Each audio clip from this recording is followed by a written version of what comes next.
كابتن او دكتور ممدوح نصر الله، والحوار اللي حصل والهجوم عليه والاعتذار النهارده اعتذروا. بصراحة القضية دي من القضايا اللي أنا أصلا عمال أدور على النت، كل شوية تطلع لي كل شوية تطلع لي كل شوية تطلع لي.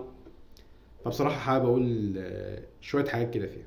رقم واحد، هو الموضوع، يعني بصراحة أنا مش عارف إيه الموضوع، أو الناس عاملة موضوع على لا موضوع. هو مين دكتور ممدوح نصر الله؟ مجرد شخص بيحلل ماتشات كورة على اليوتيوب بس، لا أكتر ولا أقل.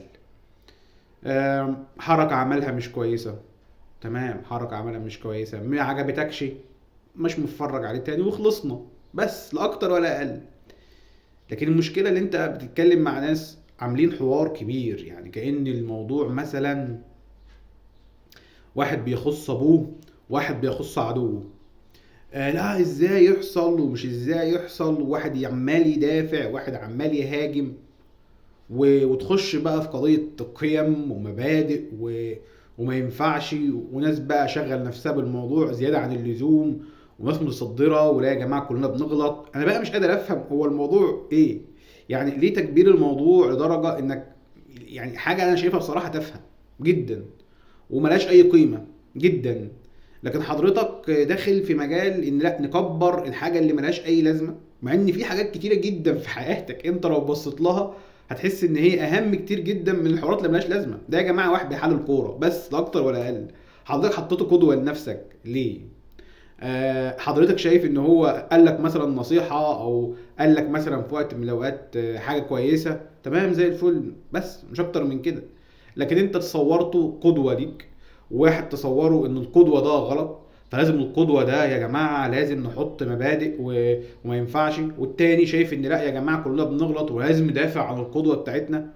حبيبي انت لو بصيت في حياتك، مش هقول لك يوم، بصيت في حياتك دقيقتين بس ورا بعض وشفت المشاكل اللي موجوده في حياتك، هتعرف ان في حاجات كتيره جدا اهم من الموضوع اللي زي كده.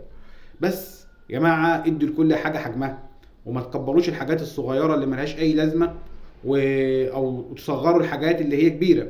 الحاجات الصغيره اللي ملهاش لازمه حضرتك حطها في مجالها الطبيعي ان دي حاجات صغيره ملهاش لازمه. الاشخاص اللي موجودين في حياتك سواء على اليوتيوب او على الفيسبوك هم مجرد اشخاص كتير منهم بيقدموا حاجات وقيم ترفيهيه بس في مجال الترفيه بتاعه. عمل حاجه كويسه عمل حاجه وحشه ده بتخصه هو. انما انت لو عايز تاخد قدوه، خد قدوه من الناس اللي ماتوا، خد قدوه من التاريخ بتاعك، خد قدوه من الناس اللي عملت انجازات في تاريخ البشريه، خد قدوه منهم ليهم، او خد قدوه ليهم وشوف هم عملوا ايه وحاول تعمل زيهم. لكن حضرتك انك تحط لنفسك حد مجرد محلل كوره وتعمله هدف ليك، ده بصراحه شايفه شيء مش كويس. ما تدوش حد اكبر من قيمته، وفي نفس الوقت تضيعوا حياتكم في حاجات ملهاش لازمه. اهتموا بحياتكم وشوفوا حياتكم هتلاقوا فيها مشاكل كبيره جدا اكبر بكتير من الحاجات اللي ملهاش لازمه اللي انتم مهتمين بيها.